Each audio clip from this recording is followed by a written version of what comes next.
Hello everybody, my name is Simmons. I'm here to explain this challenge to you from a beginner's perspective to help you understand why we put down everything. As a beginner myself, I find it really challenging to even understand these questions from Hackerrank or LeetCode to just start to solving the question problems without any explanation. So I'm here to help you walk through it, and if you guys enjoy, feel free to leave a subscribe or like, and let's get it. Okay, given a square matrix, calculate the absolute difference between the sum of its diagonals. Diagonals meaning the cross, right? So in this case, it would be 1, 5, 9. The other diagonal will be 3, 5, 9. Okay, square matrix array show belongs so left to the diagonal. Blah, blah, blah, blah. Their absolute difference is 15 minus 17. So absolute difference is it's going to be a positive number. It cannot be minus 2, right? Because 15 minus 17 is negative 2. So it's going to be the absolute number, which is going to be the absolute number of minus 2, negative 2, which is going to be 2. Function description, blah, blah, blah, blah, function in the below. Diagonal difference takes the following parameter in integer a, r, n, m, in array of integers. Okay, so sometimes I get confused about whether n is the x line or m is the x line. So we'll figure it out as we go. So if it's not the way I thought it is, it's going to be the other way. Integer, return the integer absolute diagonal difference. Okay, so the output is going to be a number. Output is going to be a number. So we already have our result, right? So return result, right? So we already know that. First line contains a single integer n, the number of rows and columns, square brackets, and then okay. So we pretty much prevent. We're gonna end up playing with the xx and the yx, so which is gonna be ij or mx or mn if you want to call it. Like it's just gonna be 2 brackets to represent the horizontal line and the diagonal line and the vertical line. Okay, it's cool. So this is the how many elements in one line it's going to be for the array. Okay, so in this case, 11, 5 minus 12, 16 minus 4, it's going to be 4. And then the other one, minus 4, 15, 19, 4, 15, so it's going to be 15. Okay, cool. Yeah. Okay, so how do we do that? Right, we got to compare. We have to compare in terms of, see, so this challenge seriously fucked me up when I was, sorry. This challenge seriously dummied me off when I was started doing it. Yeah. And yeah, let's see if we can find a way. So we need to find a way to represent the the array j, ij, right? So it already gave us, right? So we're probably going to be like doing this, I and array j, right? So we need to add them up, right?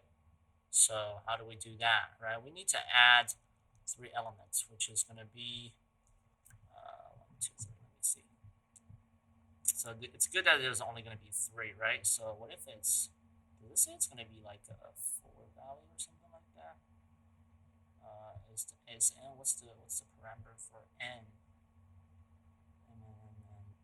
Oh, okay, so let's see.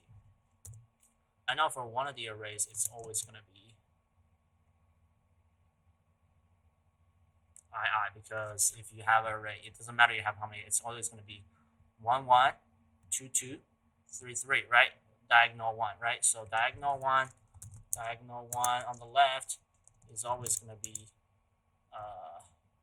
well, it's going to be 0 for sure. Diagonal 2. Well, let's initiate. Okay. 2, I'm not sure if I'm going to do that. Okay, cool. Yeah. So these are absolutely 0, right? So they start with 0, they're going to add up, and then we're going to give it an absolute. So one of the functions that we're going to end up using is going to be absolute. So if you want to get a little bit challenges to find out if you can use the function to find out the result yourself without looking at it till the end of this, it will be like something like this. It's going to be like diag1 minus diag2. So this is going to be the final result that we're going to use most likely. And we just got to figure it out how to compare these numbers, right? So how do we compare these numbers, right? The way I see it, let's see. Okay, cool. We probably need a for loop that iterates I and j in range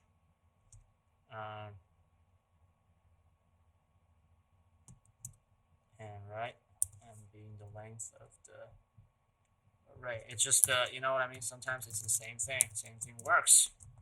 All right, perfect.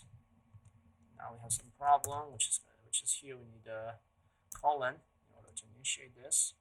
Right. So I plus I.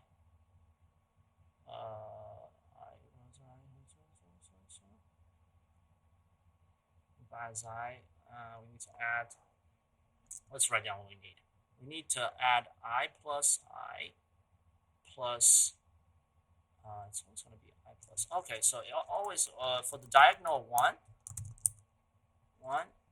equals diag 1 plus equals I, because every time it iterates, because every time when I increases 1 by 1, this number is going to go up. So the first time I is going to be 1 1, right? So the second time I is going to be 2, which is going to be make the array here 2 2, which is going to be the number 5 here, which means every time it iterates until the end of the array, before the end of the array, which is going to be 2, the index 2, it's gonna add up itself, right? So okay, that's good. So we need to know now. We need to know about diagonal 2. How do we? It's probably gonna be something like that too. So we just gotta figure it out. How do we represent the j, right? Because I is gonna be the same because it's probably gonna be the first line.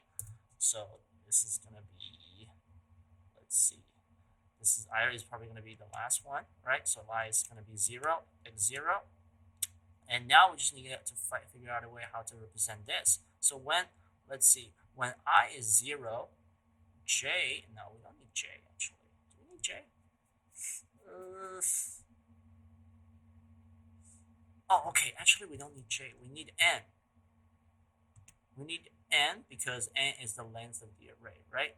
So can we do something about that? When I is 0, we need to represent I. So when, okay, let's just write it down. When I is 0, we're not going to define j, but j equals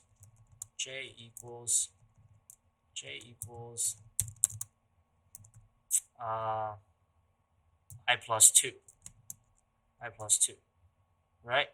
So, and when I equals 1, j equals I, j equals I in this case. Okay, so when I equals 2, j equals I minus 2 equals I minus 2. Okay, so it's pretty much go backwards, right? So how can we represent that? That's interesting. Can we just loop one number? We can probably loop two number, which makes it easier. But how can we just go all of the n time? Here we go.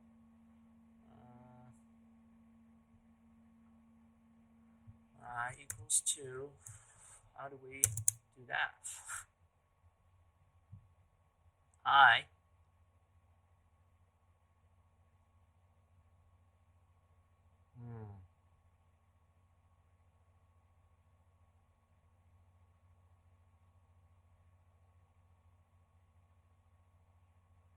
yeah, because otherwise we're gonna out of bound. You know what? Let's just figure it out. Let's just find out. You know what? Can we do that? It doesn't make sense because I don't even know what I'm doing right now. Let's just run the code and see if we oh shit, I had a typo. It's not gonna work. Alright. So I don't know what it's going to come out to actually, because I don't think I did the right thing here. Yeah, because there's no response here. And if I do I, it's not going to give you the right result. So I got to figure it out. What do I put here in order to get the right result? Yeah, I'll put 0. I think minus n is going to be a good something about minus n. Okay. Parameter ij. Let's just iterate ing. And then we'll get I. Oh, I know why now. Okay. I'm going to do I plus j minus n. I think that should do it.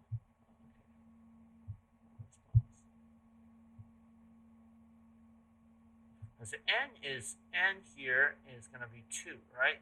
So if we minus 2, 1 minus 2, 1 minus 1. Oh, okay, no, it's not going to be valid. Something like that will work. It's going to give us something. Okay, minus 1. Something about that. Minus I minus j. So just play with the numbers here. I'm pretty sure it's something about this. Okay, cool. Yeah, so what's going to happen if we don't minus 1? Yeah, it's the parameter here that we get to, because we got to figure it out. What's the actual happening here is n equals 2, right? That's the length of the array in this case. So, and then I will be 0 for the first iteration.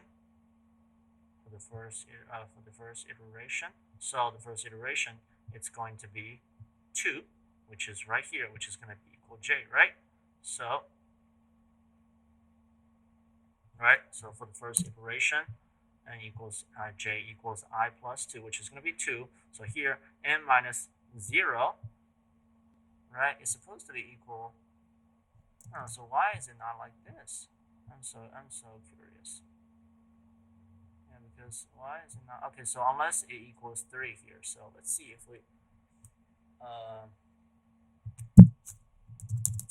Let's see. Let's find out what n is actually, because this is how I learned this. So this is how I learned this, is to find out what everything is. Okay, perfect. So n is equal. So I printed out n here, so it didn't return the result. So I printed out n here. So n here is actually equals 3. That's how see, I remember the thing that I learn myself sometimes. So n is actually 3 equals 3. That's why it iterates until 2, right? So since n equals 3, when I use here, I want the j to be 2, right? So 3 minus 0 minus 1. Oh, okay. So I put it. Okay, it wasn't because of the print actually. It was me. Yeah. Okay. Okay. It was because of the array. Okay. Cool. Okay. So here you go. Here you go. Now we have the right answer. Let's submit the code and see if we have any. Okay. Every test pass. So here we are. So n minus 0 for the first iteration minus 1. 3 minus 0 minus 1 equals 2. And then we have 3 minus 1 minus 0. Oh no, 3 minus 1 minus 1 equals 1. And then third iteration, 3 minus 2 minus 1 equals 0, right? Which is the first number. Okay, cool. So that's it. Okay, so this is how we do the math. It's like all done in a loop. That's why it gets confusing even for me sometimes, because I was so anxious about which parameter goes where.